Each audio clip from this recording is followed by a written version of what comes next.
Britain में चाकू हमले की बर्बरता, साउथपोर्ट हिंसा के बाद ब्रिटेन में दंगे, 17 शहरों में आगजनी, प्रधानमंत्री कीर स्टारमर का सख्त संदेश, हिंसा में शामिल लोगों को पछताना होगा।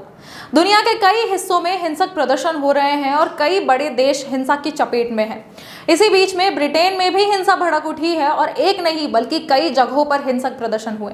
लिवरपूल, हल, ब्रिस्टल, ब्लैकपूल, ब्लैकफास्ट और कई जगहों पर पुलिस और प्रदर्शनकारियों के बीच में झड़पें हुई हैं। इस दौरान प्रदर्शनकारियों ने उग्र प्रदर्शन किया, ईंट और पटाखे फोड़े, होटल की खिड़कियां तोड़ दी, दुकानों पर हमला बोला और उन्हें आग के हवाले कर दिया। इस हिंसा की शुरुआत तब हुई जब साउथपोर्ट में 3 बच्चियों की हत्या कर दी गई। ब्रिटेन के साउथपोर्ट में सोमवार शाम एक भयावह चाकू हमला हुआ जिसमें पूरे देश को झकझोर दिया। एक 17 वर्षीय किशोर ने बच्चों के एक डांस वर्कशॉप में घुसकर चाकू से हमला कर दिया। इस घटना में 3 बच्चियों की मौत हो गई और 9 बच्चे गंभीर रूप से घायल हैं।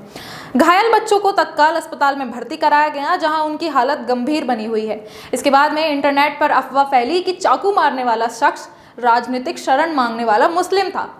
17 साल का एक्सेल रूदा कुबान इस वारदात का संदिग्ध है। वह ब्रिटेन का ही रहने वाला है, लेकिन इस घटना के बाद से अप्रवासी और मुस्लिम विरोध भड़क उठे हैं, जिसके बाद में साउथपोर्ट की इस घटना से ब्रिटेन में हिंसा और अशांति की लहर उमड़ गई है। नमस्कार, मैं पीहू, आप देख रहे हैं गोल्डन हिंद।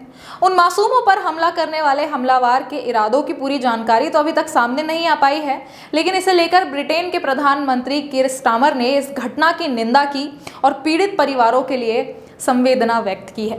साउथपोर्ट में पिछले सप्ताह के अंतर्गत 17 शहरों में आगजनी और पुलिस के साथ झड़पें की घटनाएं सामने आई हैं, जिसमें उत्तरी इंग्लैंड के रॉदरहोम शहर में प्रदर्शनकारियों ने शरणार्थियों के लिए बने एक होटल पर हमला किया।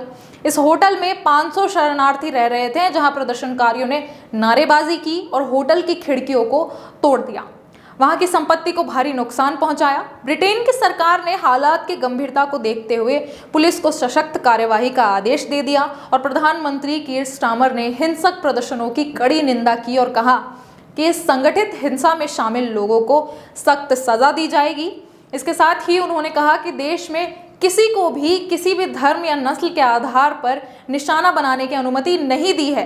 फिलहाल ये प्रदर्शनकारी अप्रवासी मुस्लिमों को अपना निशाना बना रहे हैं, उनकी मस्जिदों पर हमला कर रहे हैं, साथ ही हत्या और महिलाओं के साथ रेप करने की धमकियां दी जा रही हैं। इस हिंसक प्रदर्शन के पीछे कई धुर दक्षिणपंथी समूहों का हाथ है।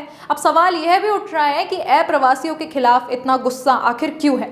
नागरिकों का कहना है कि यहाँ पर अप्रवासियों की संख्या निरंतर बढ़ती जा रही है, जिसके चलते हाउसिंग, शिक्षा व्यवस्था और सरकार की ओर से चलाई जा रही नेशनल हेल्थ सर्विसेज पर बहुत ज़्यादा दबाव पड़ रहा है। वहीं जारी हिंसा के निपटने के लिए सरकार काफ़ी सशक्त नजर आ रही है और सरकार का कहना है कि लोग डरे हुए हैं। इस विवाद से निपटने के लिए सरकार हर कार्यवाही करेगी और ऐसा करने वाले लोगों की सही जगह जेल है।